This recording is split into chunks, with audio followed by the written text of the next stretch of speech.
The first thing I want to touch on here is what people think good recruiters do, because there's some pretty common misconceptions out there about what people think good recruiters do. Number one is to help you find a job. That's what a lot of people think recruiters do. Secondly, to help you to land interviews. And third is to only present jobs that are perfectly suited to you, right? And if we don't do that, then obviously we're horrible at our jobs and we don't know what we're doing, right? I've got this director of software development position I'm trying to fill. And I call this guy about it and I'm like, hey, I am a director of DevOps, right? You're presenting a software development job for me, a director role? Come on. Oh, I'm sorry. I'm sorry. What was I thinking?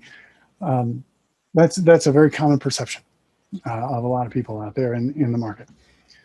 Here's what recruiters actually do.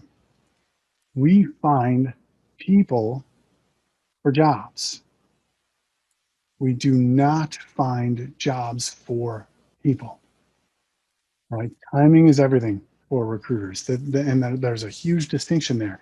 What I mean by that is you could be the best, director of DevOps that I've ever met in my entire life. But if I don't have a client who needs someone to lead their DevOps practice, I'm not going to be your favorite recruiter, right? And you want to keep in mind, I've got a certain list of clients. I'm a tier one preferred vendor at about 33 different companies, but there are thousands of companies here in the Chicago area, right, where they've got their own go-to number one recruiter that they reach out to.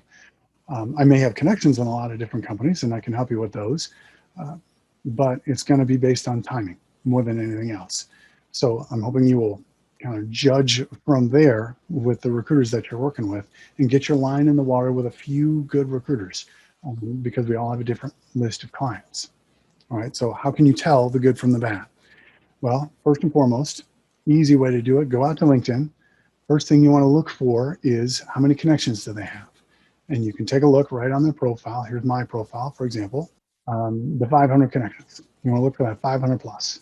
If they don't have the 500 plus connections on there, they are not connected well enough for you.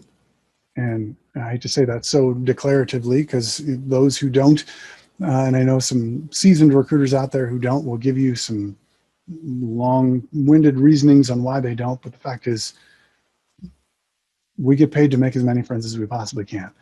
And if you've been in this for a long time and you don't have more than 500 connections, you've got a set list of clients that you're farming, and you could expand your territory immensely by making more connections, and your personal database immensely. So they need to have at least 500 connections, hopefully significantly more than that. Right now, I'm just over 21,000 direct connections on LinkedIn, first level connections. So you want to look for somebody who's got a lot, and you can tell by their followers when you do look on there. How many followers do they have? That's not the number of connections, but it's close. It'll be within a couple thousand. How many recommendations do they have? Do they have any recommendations on their profile? If they do they have at least 10? If they have less than 10, we work in a very public business, right? And if they've been doing this for a while and they're very well connected, there should be 15, 20 recommendations on their profile. And these are the written recommendations. And I'll show you the difference here on my profile. If you see here, I don't know if you guys can see my mouse moving around here. These are just endorsements. This is people clicked, hey, he's good at that. And it's kind of like a Facebook like, essentially. That's not what I'm talking about. I'm talking about down here where it says recommendations. How many recommendations do they have? All right. And you want to see that they have at least 15 to 20 in there.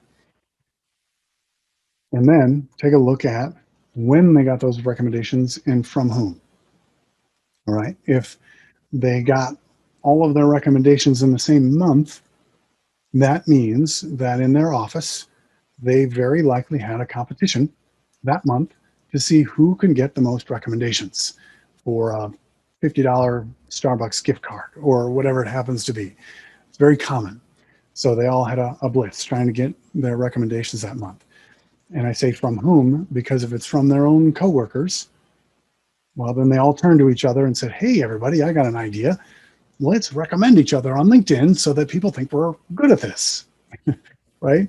So you kind of want to be aware of that, of when they got them, from whom, and for how long ago, along those lines. And less obvious clues that you're dealing with a good recruiter versus a bad recruiter. When you have that conversation about your background and your resume with them, they will tell you that they're not going to submit your resume to anyone without your permission, versus the ones who don't come out and tell you that. And you want to be careful of that. If they don't say it, make sure you say it. There are, unfortunately, a lot of the bad recruiters that will, blast your resume to all the hiring managers in their inbox saying, hey, I got this great candidate. And, if it fits your role, now I'm the owner, right? So you got to pay me a fee because I submitted them to you for your job. And now you, as the candidate, are represented all over town unknowingly at all these different companies. That happens just irritatingly too many times. That shouldn't be allowed, and the companies that are getting them should, be able to say, "Hey, that doesn't count." But it happens. So make sure that the recruiters that you're talking to, and the good ones, will come out and tell you this. Hey, we're not going to send you anywhere without telling you about it first. But that's important to look for, and then obviously making sure that they can answer questions about the company and the job. If it's actually their firsthand client, they're not going through another recruiting firm who's going through another recruiting firm. If it's their client, they should be able to answer questions about the company and the job.